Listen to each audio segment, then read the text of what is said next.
بسم اللہ الرحمن الرحیم۔ السلام علیکم ناظرین، آپ دیکھ رہے ہیں ہمارا چینل کام کی باتیں۔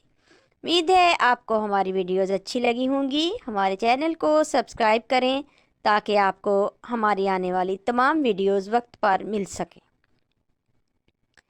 کہو تو راز حیات کہہ دوں، حقیقت کائنات کہہ دوں، وہ بات کہہ دوں جو پتھروں کے دلوں کو بھی پاش پاش کر دے، صداقتیں بے حجاب کر دے، حقیقتیں آشکار کر دے۔ ہر ایک ذرہ یہ کہہ رہا ہے آ اور مجھے آفتاب کر دے۔ ناظرین، حضرت غوث اعظم شیخ عبد القادر جیلانی جب بچے تھے تو ایک دفعہ آپ قافلے کے ساتھ سفر پر جا رہے تھے۔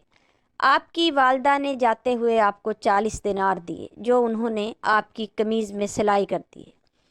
راستے میں ڈاکوؤں نے قافلے کو گھیر لیا اور ڈاکوؤں نے سب کی تلاشی لی۔ ایک ڈاکو حضرت شیخ عبد القادر جیلانی کے پاس آیا۔ اس نے حضرت شیخ عبد القادر جیلانی سے کہا کہ آپ کے پاس کچھ ہے؟ آپ نے کہا ہاں میرے پاس 40 دینار ہیں۔ اس ڈاکو نے آپ کی تلاشی لی لیکن اس کو کچھ بھی نہیں ملا۔ اس نے حضرت شیخ عبد القادر جیلانی سے پوچھا آپ کے پاس تو کچھ بھی نہیں ہے۔ حضرت شیخ عبد القادر جیلانی نے کہا کہ 40 دینار میری قمیض میں سلے ہوئے ہیں۔ پھر انہوں نے ان کو اپنی آستین دکھائی۔ اس ڈاکو نے دیکھا کہ اس میں واقعی 40 دینار سلے ہوئے۔ وہ ڈاکو بہت حیران ہوا۔ وہ حضرت شیخ عبد القادر جیلانی کو لے کر اپنے سردار کے پاس گیا اور اس نے اپنے سردار سے کہا کہ اس بچے نے مجھے حیران کر دیا ہے۔ اس بچے نے مجھے خود ہی بتا دیا کہ اس کے پاس 40 دینار ہے۔ ڈاکو نے حضرت شیخ عبد القادر جیلانی سے پوچھا بیٹا آپ نے یہ سچ کیوں بولا؟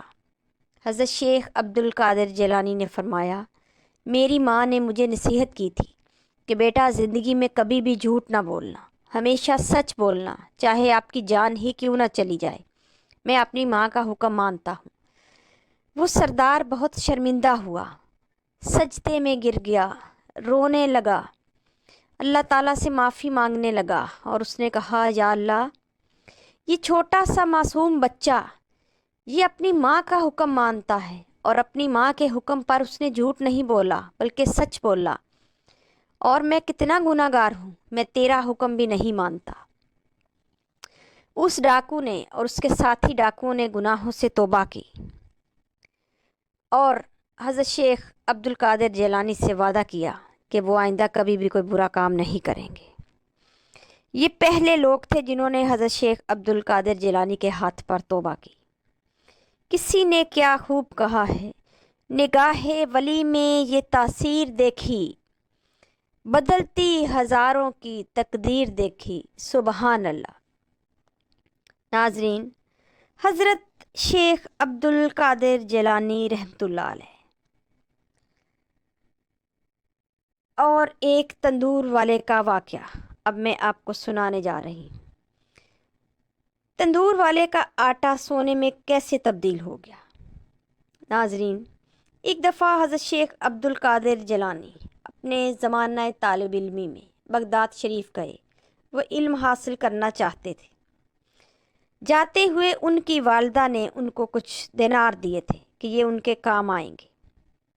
اب وہ دینار ختم ہو چکے تھے جس کی وجہ سے ان کو کافی تنگ دستی اور آزمائش کا سامنا تھا۔ کئی دن تک ان کو کھانے کے لیے کچھ نہ ملتا۔ اب ان کی حالت ایسی ہو گئی تھی کہ وہ کسی سے مانگ بھی نہیں سکتے تھے کیونکہ ان کو شرم محسوس ہوتی تھی۔ ان کی عادت نہیں تھی کہ وہ لوگوں کے سامنے ہاتھ پھیلائیں یا کسی سے کہیں کہ میں بھوکا ہوں مجھے کھانے کے لیے کچھ دے دو۔ اس ویرانے جنگل سے جو کچھ ان کو مل جاتا اس سے وہ پیٹ بھر لیتے، لیکن کسی بھی انسان کے آگے وہ ہاتھ نہیں پھیلاتے تھے، نہ ہی وہ کسی سے قرض لیتے تھے۔ اب ان کی حالت ایسی ہو گئی تھی بھوک سے کہ ان کے پیٹ سے آوازیں آنے لگ گئی اور اتنے نڈال ہو چکے تھے، ایسا لگ رہا تھا کہ جیسے جسم میں جان ہی نہیں۔ پھر انہوں نے اللہ تعالیٰ سے دعا مانگی کہ یا اللہ کوئی غیب سے انتظام کر دے، میری مدد کر، بھوک کی شدت کی وجہ سے مجھ سے پڑا بھی نہیں جا رہا۔ ایک دن آپ